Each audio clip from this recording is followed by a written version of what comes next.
नमस्कार दोस्तों, मेरा नाम अजय शुक्र है। आप सभी को वेलकम मेरे यूट्यूब चैनल पर। आज हम पढ़ने जा रहे हैं क्रिप के बारे में। क्रिप क्या है? क्रिप एक प्रॉपर्टी है किसकी? मटेरियल की, जिसे हम स्ट्रेंथ ऑफ मटेरियल में पढ़ते हैं, मटेरियल साइंस में पढ़ते हैं। ओके, तो चलो शुरू करते हैं। और देखिए, क्रिप क्या होता है? क्रिप को हम क्या कहते हैं? रेंगना। रेंगना मतलब क्या होता है? तो छोटा बच्चा होता है ना, छोटा बच्चा जो 6, 5, 7, 8 महीने का जो बच्चा होता है, वो क्या करता है? रेंगते फिरता है, रेंगता है, राइट। उसे क्या कहते हैं? हम क्रिप। रेंगना मतलब क्या? धीरे धीरे धीरे धीरे धीरे धीरे रेंगना, राइट, स्लोली।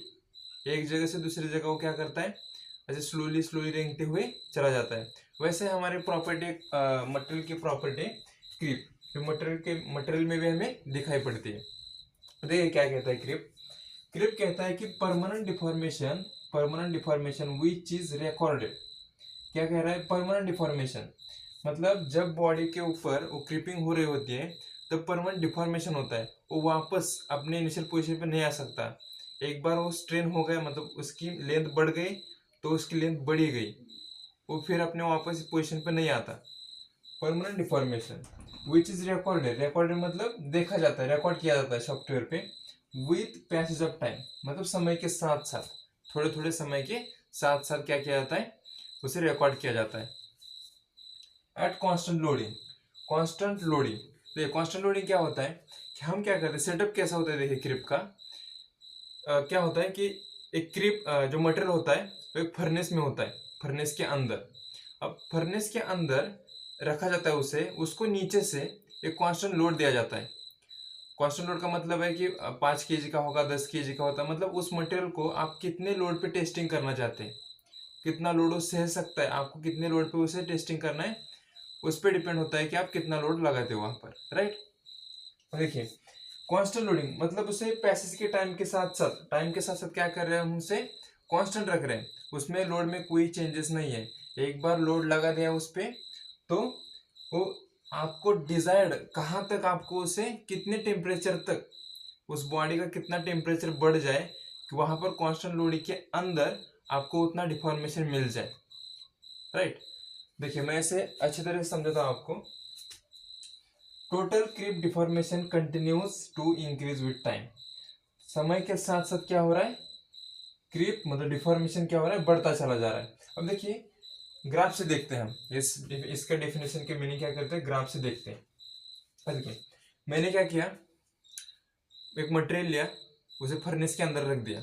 अब देखिए एक कंसेप्ट मुझे लगता है, मतलब एक कंसेप्ट है ना, ये थर्मोस्टेसिस का ही है, बट इसे हम प्रॉपर्टीज के मटेरियल में पढ़ते हैं, इसलिए हम पहले पढ़ रहे हैं। थर्मोस्टेसिस में भी ये अप्लाई होता है। ओके, कारण क्योंकि टेम्परेचर की बात हुई है ना। और देखिए आपको लगता होगा कि क्रीप अगर इसका है तो जो deformation due to self load होता है, वहां पर टेम्परेचर की बात नहीं होती। वहां पर सिर्फ बात होती क्या कि एक बॉडी है, उसे हैंग किया है और उसके नीचे क्या किया है? कांस्टेंट लोडिंग दी है, राइट।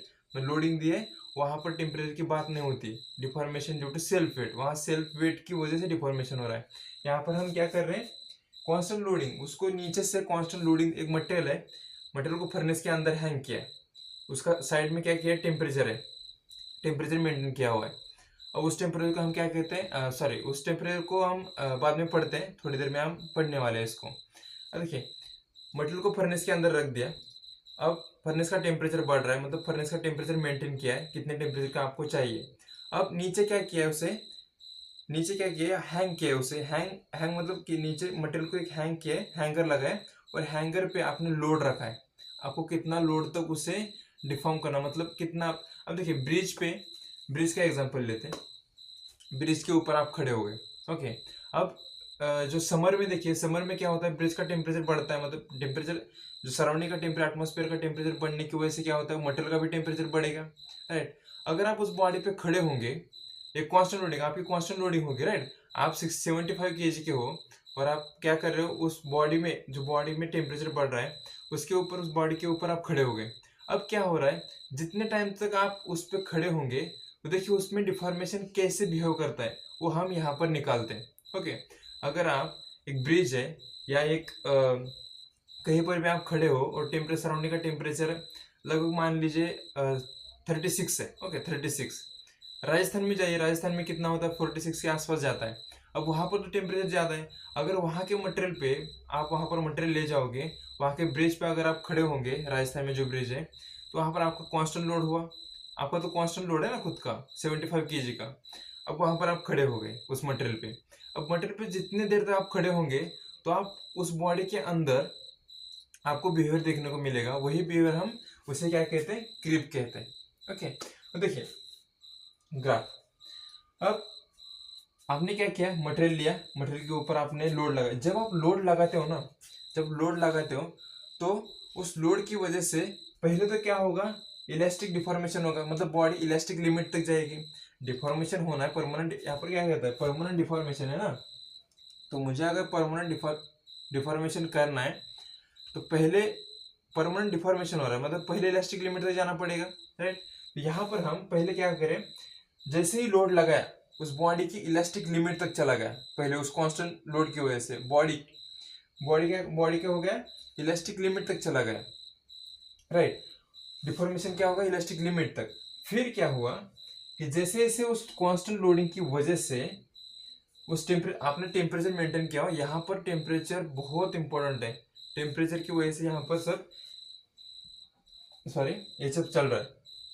और देखिए जैसे जैसे आपका टाइम बढ़ता जा रहा है, मैं टाइम जैसे जैसे बढ़ता चला जा रहा है, टाइम जैसे जैसे होता चला जा रहा है, और आपकी बॉडी के अंदर क्या हो रहा है, पहले तो इलास्टिक लिमिट के बाद जो क्रिपिंग की वजह से डिफॉर्मेशन आता है समय के साथ साथ, वो बहुत कम होता है। मतलब जैसे जैसे समय बढ़ता चला जाता है, जैसे जैसे समय ज्यादा होता चला जाता है, जैसे 5 मिनट 10 मिनट 1 घंटा 2 घंटे, वैसे से पहले इनिशियल पे जैसे जैसे टाइम बढ़ता चला जा रहा है, आपको दिखाई दे रहा है कि ये क्रिप इतना ज्यादा बढ़ नहीं रहा है, डिफॉर्मेशन इतना ज्यादा हो नहीं रहा है। ओके, हो रहा है बट बहुत छोटा, बट टाइम के अगर इसमें रेशियो लोगे तो टाइम ज्यादा हो रहा है बट क्रीपिंग बहुत कम, मतलब इतना कम कि निग्लिजिबल नहीं कह सकते, बट हो रहा है, थोड़ा सा हो रहा है, राइट। तो इसलिए हम क्या कहते हैं कि ये डिक्रीजिंग कर्व है, इसे क्या कहते हैं, प्राइमरी स्टेज। ओके, उसे क्या कहते हैं, प्राइमरी स्टेज पे जो हमारा स्लोप या कर्व है वो डिक्रीजिंग में है, मतलब इतना टाइम के साथ साथ तो ज्यादा बढ़ नहीं रहा है, बढ़ रहा है थोड़ा सा, हल्का सा बढ़ रहा है, ज्यादा नहीं। टाइम बहुत ज्यादा हो रहा है पर डिफॉर्मेशन कम है, तो इसलिए हम क्या कहते हैं, क्यों डिक्रीजिंग ऑर्डर पे, समय के साथ साथ वो थोड़ा सा बढ़ रहा है। अब जैसे जैसे आगे गया, थोड़ा समय चला गया, थोड़ा समय के बाद क्या हुआ, क्या आपको दिखाई दे रहा है कि सेकेंडरी स्टेज में आ गए। सेकेंडरी स्टेज का कहता है कि थोड़ा तो बड़ा, थोड़ा थोड़ा सा बढ़ता बढ़ता बढ़ता, पहले प्राइमरी स्टेज में थोड़ा थोड़ा सा बढ़ा, पर आपको दिखाई दे रहा है कि फिर इतना टाइम बढ़ गया कि डिफॉर्मेशन नहीं दिखाई दे रहा, आपको डिफॉर्मेशन यहाँ पर कांस्टेंट डिफॉर्मेशन दिखाई दे रहा है पूरा का पूरा। देखिए स्ट्रेट लाइन है, यहाँ पर डिफॉर्मेशन चेंज इन लेंथ जो है उस बॉडी में, जो आपको चेंज इन लेंथ दिखाई दे रहा है या जो लेंथ बढ़ रही है, डिफॉर्मेशन हो रहा है, वो आपको दिखाई नहीं दे रहा, मतलब डिफॉर्मेशन नहीं हो रहा, जीरो डिफॉर्मेशन है, तो टाइम तो बढ़ रहा है। तो हमें सबसे इंपॉर्टेंट बात यह है कि फर्स्ट एंड सेकंड जो स्टेज है वो सबसे ज्यादा इंपॉर्टेंट होता है, क्योंकि देखिए अगर फर्स्ट एंड सेकंड स्टेज में अगर डिफॉर्मेशन कम होता है, उस बॉडी के ऊपर आप खड़े हो ब्रिज के ऊपर, जितना डिफॉर्मेशन कम होगा वो उतना ज्यादा ये होगा ना, बॉडी अच्छी होगी ना, राइट, वो काम में उतनी ज्यादा काम में आएगी। अगर देखिए आप खड़े हो गए और अचानक से उस लोड की वजह से आप नीचे चले गए, बॉडी टूट गई, राइट, डिफॉर्मेशन होगा ना परमानेंट, राइट, ज्यादा डिफॉर्मेशन होने की वजह से आप नीचे चले गए, वैसा नहीं होना चाहिए। हमें क्या चाहिए, ये वाला प्राइमरी एंड सेकेंडरी, अगर इलास्टिक लिमिट के बाद भी जा रहा है तो हमें क्या चाहिए कि डिफॉर्मेशन कम हो, उस बॉडी की डिफॉर्मेशन कम हो, और कुछ समय के बाद तो हमें क्या दिखाई दे रहा है कि वो कांस्टेंट है, there is no deformation, right, within the body. और उसके बाद क्या होता है, एक समय आता है, एक पॉइंट आता है कि वहां पर डिफॉर्मेशन बढ़ता चला जाता है टाइम के साथ साथ, एक लिमिट आ जाएगी ना।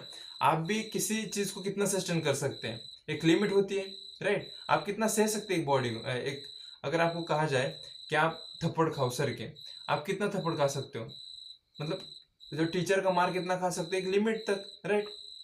वैसे ही बॉडी के अंदर जो डिफॉर्मेशन आपको constant there is no deformation दिखाई दे रहा है, तो कुछ समय के बाद तो डिफॉर्मेशन होगा ही, राइट। टेम्परेचर बढ़ रहा है, टेम्परेचर के साथ साथ वो टेम्परेचर भी यहाँ पर बढ़ रहा है, टेम्परेचर में रख रहे हैं ना उसे। तो देखिए थर्ड स्टेज ऐसे आती है, टर्नरी स्टेज होती है, ये है प्राइमरी सेकेंडरी। टर्नरी स्टेज पे क्या होता है कि आपको स्ट्रेंथ दिखाई दे रहा है, अब डिफॉर्मेशन होता है, अब बॉडी क्या हो रही है, खींच रही है, बॉडी में डिफॉर्मेशन दिखाई दे रहा है आपको, राइट। तो हमें टर्नरी स्टेज हमें कोई इंपॉर्टेंट नहीं है, मतलब ये इसको इंपॉर्टेंस नहीं देते, बट सबसे इंपॉर्टेंट है कि इस पे ध्यान ज्यादा होता है। अब एक क्रीप का जो कंसेप्ट है हम कहाँ देखते हैं, एक क्रीप कंसेप्ट हमें दिखाई देता है फर्नेस एंड इंजन।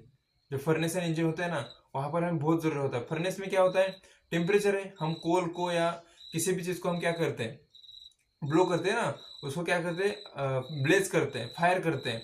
अब उस टाइम पे जो मटेरियल होता है, उसका फर्नेस का जो मटेरियल होता है वो सस्टेन कर सके, राइट। तो उस पे उस बेड होता है, उस फर्नेस में क्या होता है, बेड होता है, बहुत सारी माउंटिंग्स होती है, एक्सेसरीज होती है उसके ऊपर, राइट। पावर प्लांट में तो आपने पढ़ा होगा।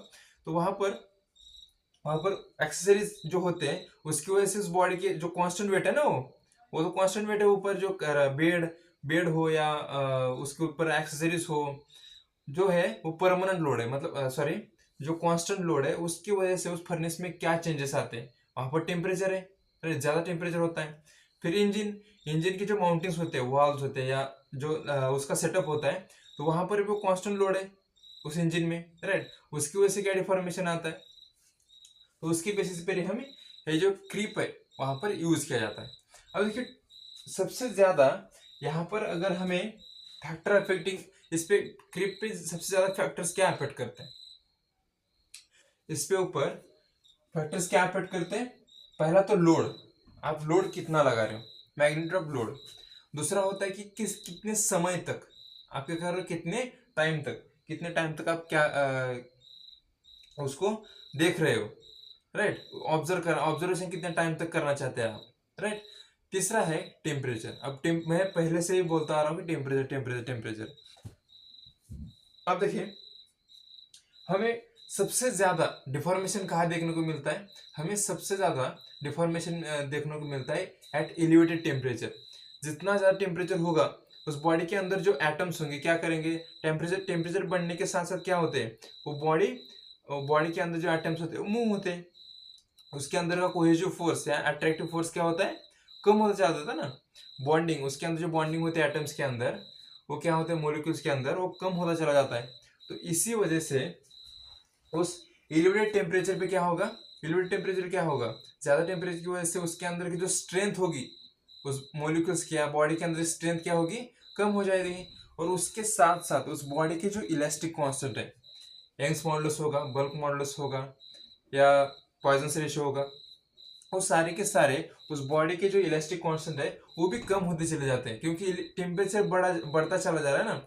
जैसे जैसे टेम्परेचर बढ़ेगा उस बॉडी की स्ट्रेंथ कम होगी, और स्ट्रेंथ कम होती है, मतलब उसके अंदर जो सारे के सारे प्रॉपर्टीज है उसको कम करता चला जाएगा, राइट। जो इलास्टिक कांस्टेंट है वो भी कम होते चले जाएंगे। अब देखिए ये जो टेम्परेचर है, इस टेम्परेचर का नाम क्या है, at elevated temperature. Elevated temperature कौन सा होता है, होमोलोगस टेम्परेचर।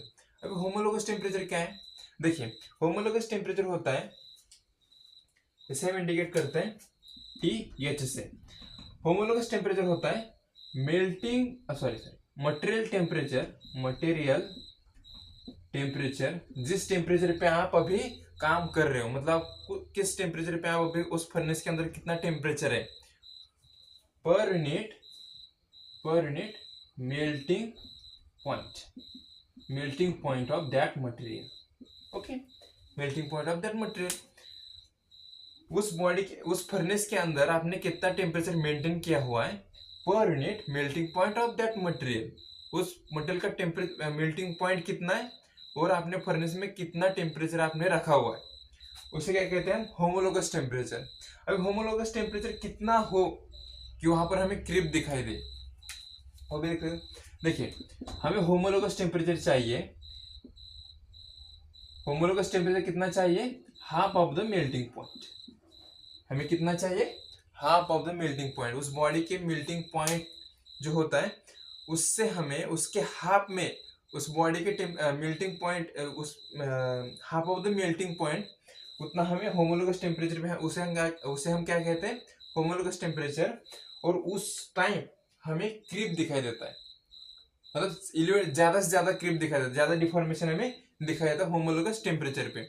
अब रेशियो कितना होना चाहिए, ये जो रेशियो है या इतनी वैल्यू है, इसकी वैल्यू कितनी होनी चाहिए, ग्रेटर देन 0.4, 0.4। ओके ओके, ये बॉडी है, बॉडी में मैंने क्या किया, नीचे यहाँ पर लोड रखा है यहाँ पर। ओके, ये लोड्स रखे यहाँ पर। ओके,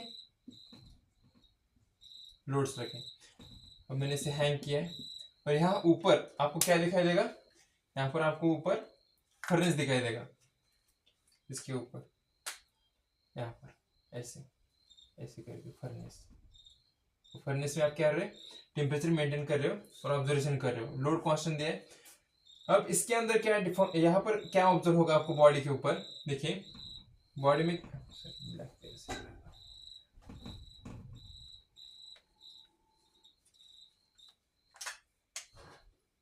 देखिए बॉडी में क्या चेंजेस दिखाई देंगे आपको। पहले तो इलास्टिक, पहले तो क्या होगा, ये जो लोड की वजह से सबसे पहले आपने यहाँ पर टेम्परेचर कुछ मेंटेन नहीं किया, टेम्परेचर नहीं दिया है, डायरेक्टली आपने लोड लगाया, यहाँ पर टेम्परेचर नहीं है, अंदर जीरो टेम्परेचर है, वहां पर कहीं टेम्परेचर में कोई चेंजेस नहीं है, यहाँ पर मतलब जीरो टेम्परेचर है, राइट। तो देखिए लोड लगाया, लोड लगाने से मुझे क्या हुआ, मुझे इलास्टिक स्ट्रेन दिखाई दिया, राइट। पहले इलास्टिक स्ट्रेन इनिशियल, फिर बाद में क्या हुआ, क्रिपिंग की वजह से जो डिफॉर्मेशन हो रहा है वो दिखाई दे रहा है, राइट। यहाँ पर मुझे क्या दिखाई दिया, elastic deformation L E and यहाँ पर एल सी, क्रिपिंग की वजह से। तो पूरा जो डिफॉर्मेशन होगा, पूरा का पूरा डिफॉर्मेशन कितना होगा, delta L is equal to L E plus L C. Okay, इतना होगा, राइट। तो हमने आज कवर कर लिया क्रिपिंग के बाद। तो नीचे मैंने डिस्क्रिप्शन में लिंक डाली है, वहां पर आप जाके मेरे सारे के सारे वीडियो देख सकते हैं। ओके, तो धन्यवाद आप सभी का ये लेक्चर सुनने के लिए।